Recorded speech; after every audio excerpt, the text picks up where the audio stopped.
Добрый день, мои хорошие! Вы на канале Светланы Лосевой, и это канал о вязании. Сегодня я представляю вам этот жакет, словно капля летнего моря, застывшая в узорах спиц.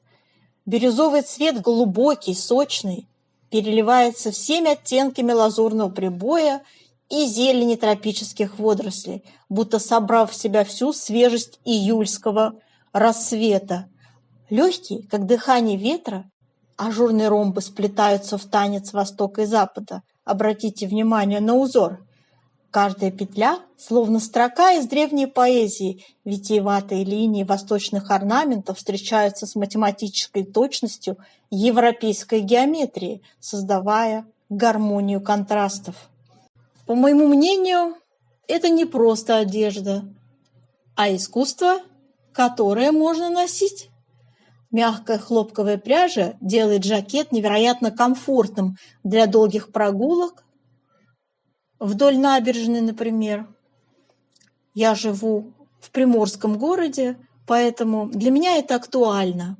Солнце целует волны здесь у нас на набережной. А вечером, если одеть этот жакет поверх шелкового платья, получается уже вечерний образ. Элегантный, красивый, нежный образ. И бирюза жакета перекликаться уже будет с мерцанием звезд на небе. Считаю жакет, который я связала, как манифест свободы. Он вдохновляет быть ярче, двигаться легче и помнить, что истинная роскошь рождается там, где мастерство встречается с полетом фантазии. Если вас вдохновила идея связать подобный жакет, то вы можете смотреть это видео дальше, где я подробно вам совершенно бесплатно расскажу, как я его вязала. Начнем мы со схемы, покажу вам пряжу и затем попетельно разберем, как вязать эту модель. Схема узора у нас выглядит вот таким образом. 16 петель составляет ширина раппорта. И смотрите, здесь у нас вообще 18 рядов высота раппорта, но постоянно повторяться у нас будет 16 рядов в высоту. Первый ряд у нас будет как установочный, скажем так. Про условное обозначение я рассказывать не стану, поскольку у нас с вами будет подробно разбираться этот узор. Я его буду вязать порядно и пояснять, как что здесь вяжется. Далее смотрим, как выглядит у нас описание. Вот такое описание, девочки, я все время составляю. Для 44, 46, 48, 50 российских размеров подходит это изделие. Длина у него 56 сантиметров, ширина 52 сантиметра. Можете корректировать под удобные для вас параметры. Ну, в общем, вот это все в виде текста я буду выкладывать под видео. Так что это все описание в общем доступе. Пользуйтесь, вяжите.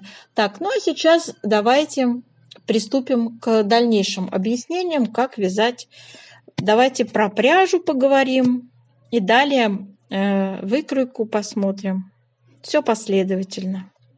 Значит, вязала я его из пряжи турецкого производства Yarn Art. Давно она у меня хранилась. 33 цвет. 50 грамм у нас 160 метров. Состав 55% хлопок и 45% полиакрил. Ниточка очень хорошо скручена. Спицы я использовала для вязания основного узора номер 4. Мне очень нравится эта пряжа. Она в меру толстенькая, я бы так ее все-таки охарактеризовала. Мне она нравится. С ней очень приятно работать. То есть это то, что, как говорится, нужно для любой вязальщицы.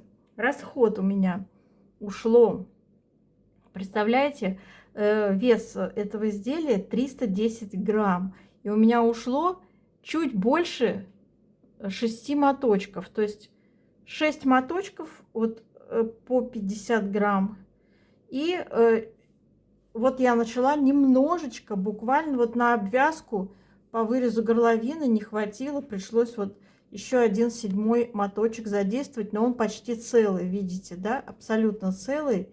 В общем, вот так получилось. То есть на опятку по вырезу горловины пришлось 7 моточек использовать. Теперь давайте по последовательности, как я вязала.